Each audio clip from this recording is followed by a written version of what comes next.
You're into streaming or maybe you're into podcasts, and you are now in the market for an audio interface because you want to try out the fancier microphones and you want to toggle some switches and poke some buttons and do some cool shit on something on your desk, a little piece of hardware. Well, the sphere of audio interfaces and audio mixers has changed a lot in the last couple of years to the point now where you can get some pretty cool features in teeny tiny little itty bitty packages. Let's talk about that.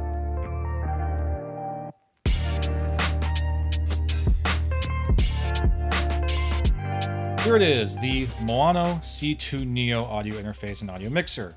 It's adorable. Look how tiny it is. It's so cute. This is a pretty cool little thing. It is a tiny little audio interface and audio mixer that has a ton of features on it in a very, very small package. Talking about the build of this thing, it is mostly plastic. There is a little bit of weight to it though, so they must have put some sort of weight in the base to help it be a little bit more stable, a little bit more robust feeling. But otherwise, everything about this is very much plastic. And that's not necessarily a bad thing, but it does come with a couple caveats. Mainly, for me personally, and I admit that this is nitpicky, but as you can see, this is a very, very glossy finish on the front here. And why that's problematic to me is that this is an audio interface. I'm intended to push buttons and move dials. I'm meant to interact with this thing. I'm meant to touch it. And when you have a really, really glossy face like this, you start touching it, operating it, whatever. Now look, I got gross fingerprints all over this thing. Oh, I really dislike that. I really don't like having glossy finishes on interactive devices because that's exactly what happens. You end up with a ton of gross, disgusting fingerprints and other such gross things all over the face of your unit. So I don't like the gloss. I think they really would have done a lot better job had they made it just matte like they do on the sides here. Look, this is just like a nice matte finish on the side. It would have looked so much better, but I digress. This is the white unit. There is also a black unit where all the knobs and the dials are black. So you can kind of pick whatever color matches your system. Looking at this, especially with the glass finish, I will admit that in person here, the white looks maybe a little bit cheap, matched with that gloss black. If it was all black, as I've seen in some other pictures and videos, I feel like it wouldn't maybe not look quite as cheap. This middle dial in particular is very linear and moves very, very smoothly. So that's a really great dial for your master volume. Your phones and your microphone volume also move very, very smoothly, but they're not super duper loose. So if I want to set my microphone and my headphone monitoring at a very specific level, it's going to stay there. It's not going to just slide around. We have a nice gain knob here, an auxiliary knob, and then all these buttons with all these different features that we will explore more in a moment. On the input side of the device, here on the back, we have our power button, USB-C charge. This can be run wirelessly. So this, you can charge the unit. You have a little power charge indicator right up here at the top here. Right there, there's your power charge indicator. And you'll see that once we have this plugged in. But you can operate this device either plugged in like usual, or like I said, charge the battery, then you're able to kind of make it portable. You can unplug it, take it with you somewhere else, and without having to have it plugged into any kind of AC outlet, it'll just kind of run by itself. I'm not sure how often you would need a feature like that, but it's cool that it's there. So neat. Yes, it can run wirelessly. So we have our USB for charging. We have our USB-C to go directly to our PC. We have a stream out, headphones for headphone monitoring, auxiliary if you want to plug in any kind of auxiliary device, and then your XLR microphone input right there. So it is a single microphone unit. You can only use one microphone with this interface. If you wanted to have multiple microphones, they do have other units for that purpose. Maono has other products that offer for multiple microphone usage if that's something you really need. But for the most part, I think most people, especially if you're just streaming, only need the one microphone. So it's not really necessary, but if that's a feature you feel like you really, really need, they have other options for you.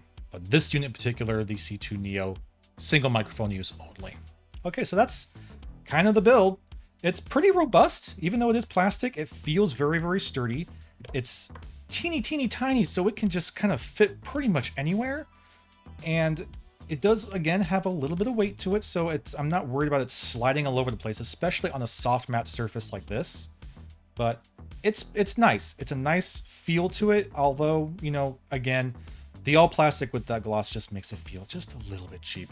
So now let's plug everything in and see how it performs. All right, so now we're gonna start trying out all the different features on the Maono C2 audio interface, and I'm testing it right now with the Maono PD200X. This is a microphone that was provided to us by Maono not too long ago. We had a review on it. Review is in the description. Just thought it was a pretty appropriate little pairing here. Cool mic. Okay, so here's the unit. We have it all powered on. Look at all those fun little lights and everything. Now the question is, what does all this mean? What does all this do? Well, let's start from the most obvious piece right here, this big giant volume knob. This volume knob is your master volume. That means that it controls the volume of everything connected to the unit. That includes your microphone, your headphone for direct monitoring. If I have my volume all the way up on monitoring, I sound very loud to myself through my headphones, and you can hear me probably pretty clearly through the microphone. I turn the master volume low. Yeah, can't hear anything at all because it's turning off the volume to everything. I was still able to hear myself through monitoring, but that makes sense because it is direct monitoring on my end. I'm gonna go ahead and turn that down again. But yeah, that controls all the volume for all devices. That's why it's important to understand. This isn't your volume dial, this is your master volume dial. So make sure that's clear. Over here on the left side is a very important little piece. We have our gain and volume for our microphone. Now, gain and volume are two different things, even though they tend to kind of accomplish the same thing. You'll notice if I'm talking and I lower the volume dial, all of a sudden I'll get quieter and quieter and quieter. I'm totally silent. Yeah, so volume adjusts the loudness of your microphone. Gain is going to sound like it does the same thing. If I lower the gain, it's gradually going to get quieter and quieter and quieter until I'm just gone and you can't hear me anymore. But this is not volume. Understand that. Gain is how much amplification is going to your microphone. And gain always comes before volume. So gain adjusts how much amplification and power your microphone is receiving.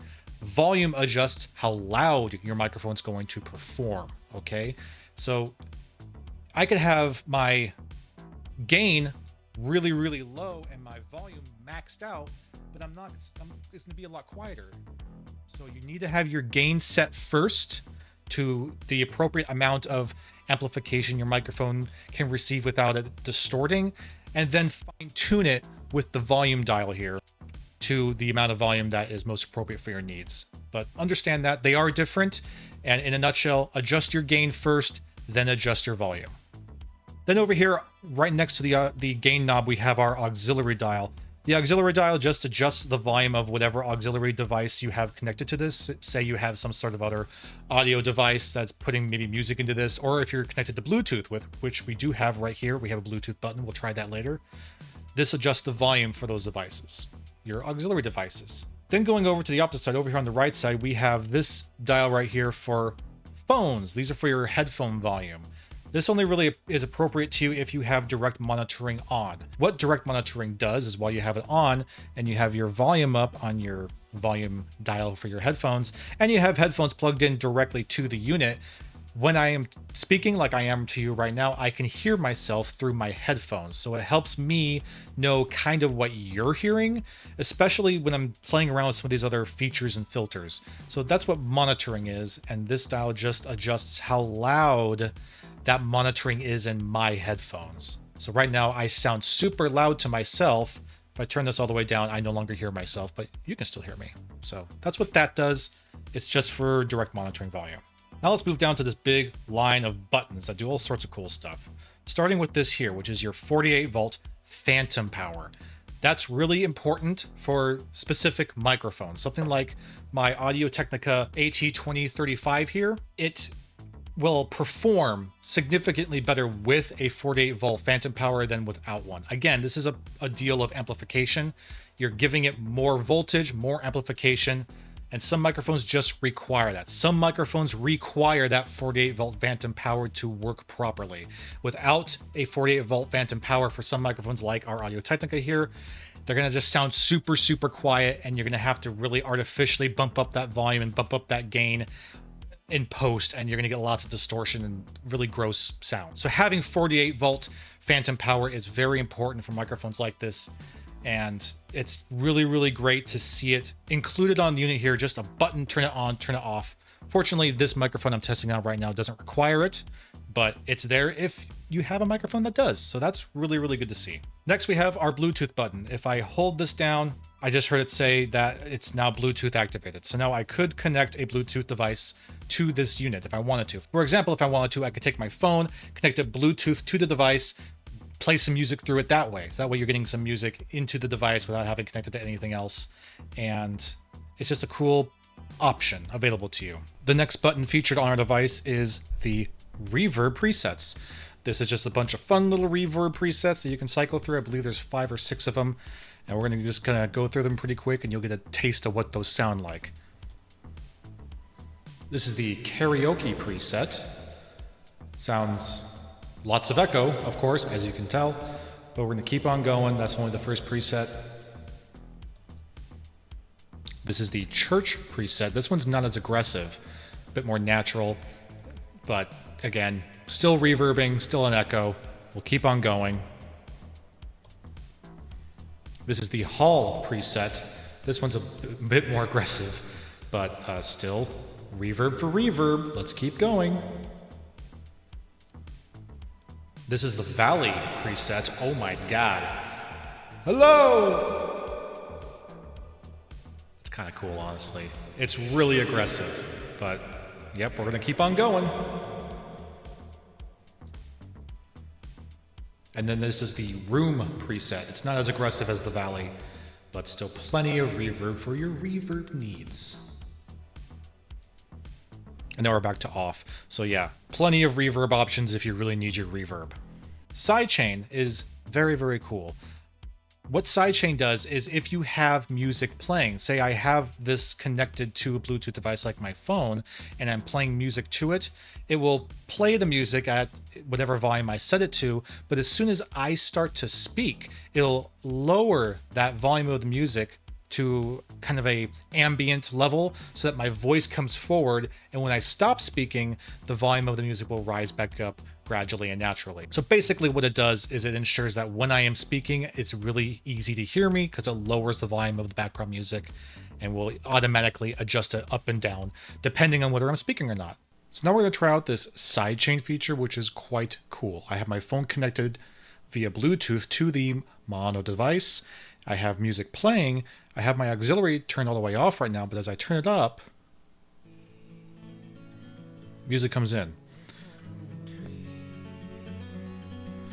And now you'll notice that when I'm talking, the music automatically, I'm not touching the device at all, the music automatically lowers to an ambient volume so that it's not interfering with my voice. And when I stop talking,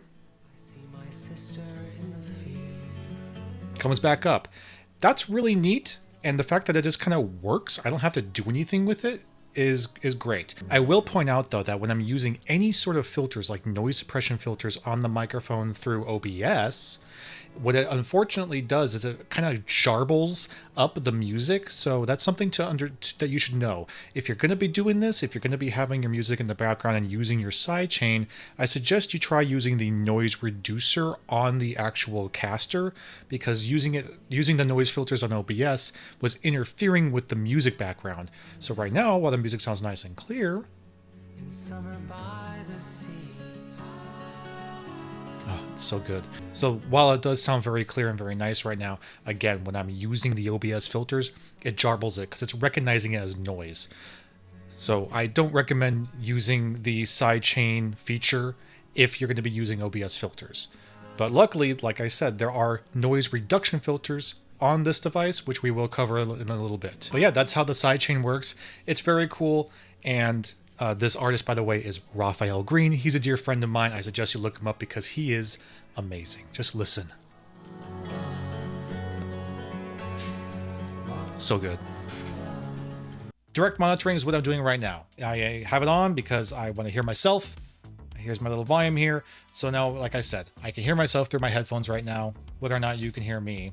If you can't hear me, it's only because these are open back headphones, but I could turn that volume all the way down. Now I can't hear myself, turn it all the way up. Oh my God, I'm super, super loud. But what this does, again, allows me on my side to get a sample of what I must be sounding like to you, so I know that you're getting the intended sound performance that I want you to be getting. Next button is our pitch preset. What this does is just adjust the pitch of your voice to silly, wacky versions of yourself. So let's go ahead and just tap that a couple times and see what versions and preset options we have. Okay, well, it calls this the female preset.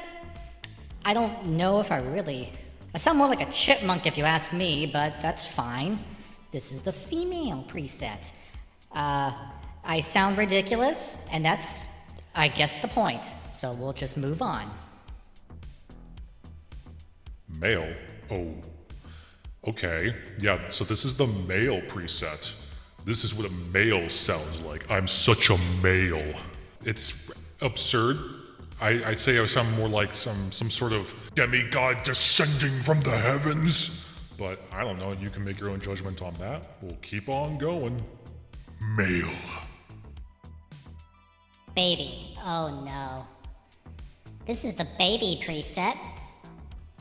Stop laughing. Stop it. I see what you're doing there. Yeah, no, this is I kind of just sound like I'm on helium. So I guess if they're going for that, well done. It's ridiculous. I sound ridiculous. I hope you're enjoying this. We're gonna go ahead and move on. Robot? Oh. I'm a robot. I guess with AI being as big as it is these days, it kind of makes sense. You need to have your robot voice for our AI overlords. So, yeah, here's the robot voice. Oh, wow. Let's try that again. Robot. Ooh. Honestly, kind of like that. And now we're back to default, so yeah. Several different ways of pitching your voice to sound ridiculous. Wahoo.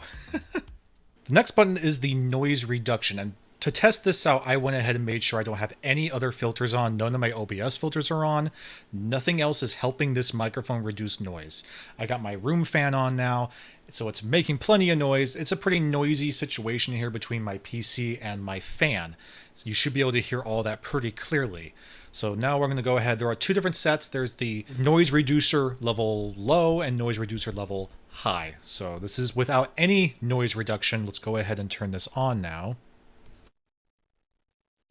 So this is me with noise cancellation low. It does a pretty good job of eliminating the background noise, to be fair. You shouldn't really hear the fan anymore, so that's really, really good.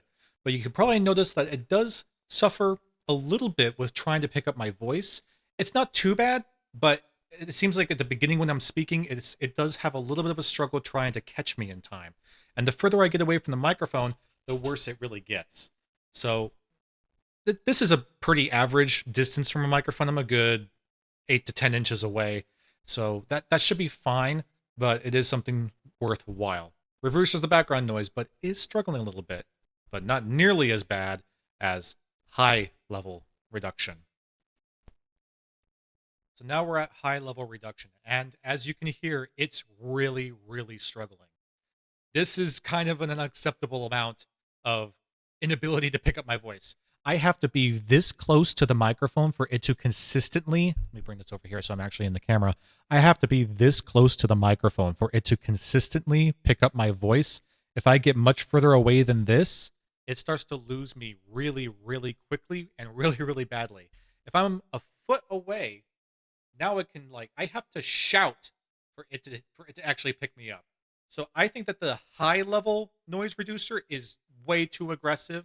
It's having too much of a difficult time picking me up. So I don't recommend using the high noise reduction unless your room environment is just like absolute chaos. You got dogs barking, cats screaming, and children running around.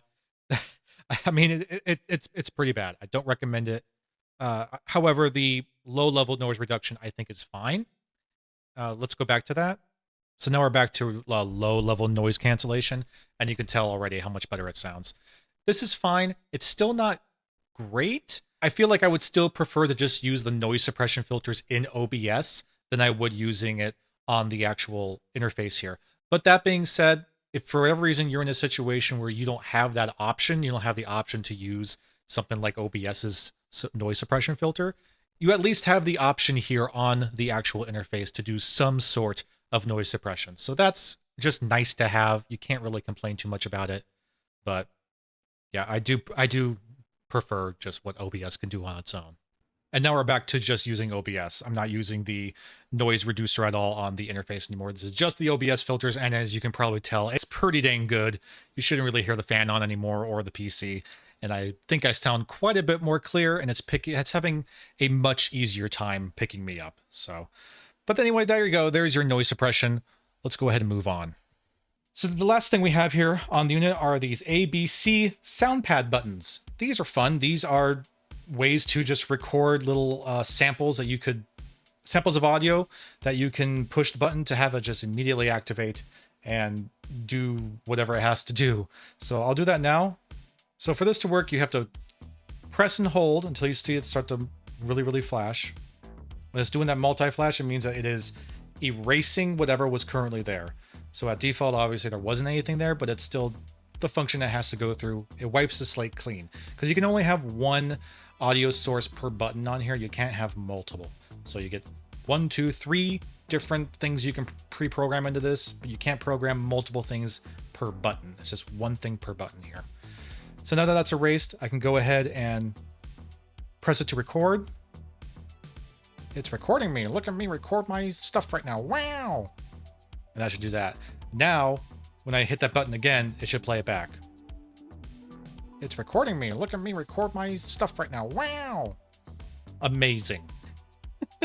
So yeah, you can record whatever crazy sound bits you want, and it'll be just a hot button you can hit here and push, and it'll play it out to your viewers just like that. It's pretty cool. And again, if I wanted to add some other kind of audio capture to this one particular button, I would have to erase what I put on there before. And how I would do that, once again, you press, you hold, it'll start flashing rapidly. That means it is deleting it. Once it's done flashing, there you go. That means it's now deleted and ready to use again. And again, to use that, I would tap it, record, and go with it. But yeah, so that's what those buttons do. It's cool. Fun features. Does a very good job in most everything here. Yeah, the noise suppression is a little harsh, and I do, again, tend to prefer what's built into OBS as opposed to the hardware here, but that's a little nitpicky, and you can't complain for just having the option. The pitch presets are just fun and silly, the reverb presets are fun and silly, and the sidechain is actually quite cool, and I think it functions pretty well. So there you have it, our adorable little Maono Caster C2 NEO here. It's a pretty cool little device. It's super small and tiny and cute, and it can do a lot of stuff, a lot of features here in such a small package. You can't deny that that's a pretty good value. And honestly, for the things that it does do, I think it does an incredible job. I do, again, wish that this was a matte finish face and not a gloss finish. I hate that. And also, I do think that the noise reducer is too aggressive. Even in the low setting, while I did perform a lot better than the high setting, just overall the noise reduction hardware on here is a little too aggressive. It's struggling too hard to pick up my voice. So I would much rather just use what's built in the OBS. But again, you can't really bash it too hard for at least giving you the option for that if for whatever reason you don't have something else. So thank you again, Maono, for sending this unit out for review. We love you. We appreciate you. I hope that you enjoyed this. And now I hope that this also gave you some idea of what's out there and available to you for good price, good value right here. Oh my gosh, what are you doing? Go create. Go. Get going. Go create something. Get your mic out. Go make something right now. Go. Get out of here. Video's over.